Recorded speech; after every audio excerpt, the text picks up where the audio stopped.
this wig from Doll of a Kind. Okay. I think she did a great job on that.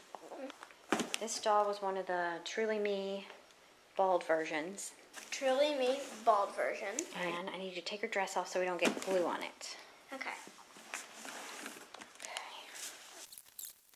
We did a dry run here because the YouTube videos said you should always line it up and practice at least 3 times before you put the wig on.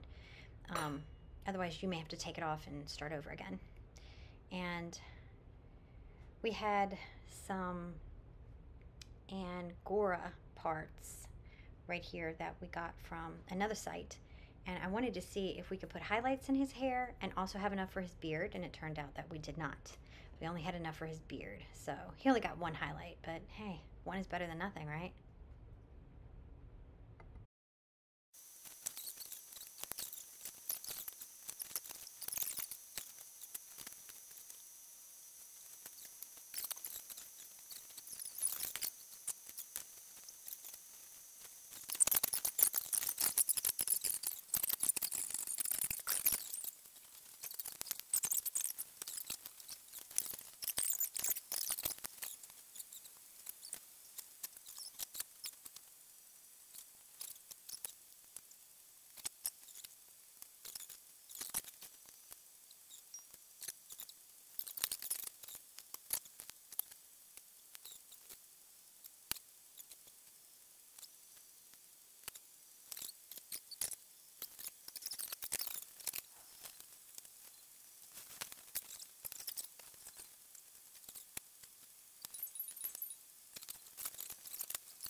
So there we have him. I think he's absolutely stunning and beautiful in every way. This is his beard and his wig. What I'll do is probably bring this together and put a ponytail in it, ponytail holder, because that's how he does it.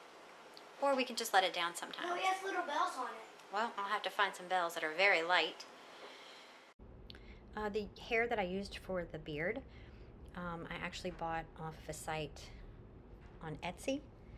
And the woman had a farm in Belarus, and it was called Organic Locks Angora Parts. I'm pretty sure it came from a goat and not a rabbit, because it was mohair. Anyway, she now sells on hairdoll.net. She's not on Etsy anymore. And she has all different types of colors as well. But the one that I chose, it was a grayish white, which I thought was spot on for Dumbledore's beard.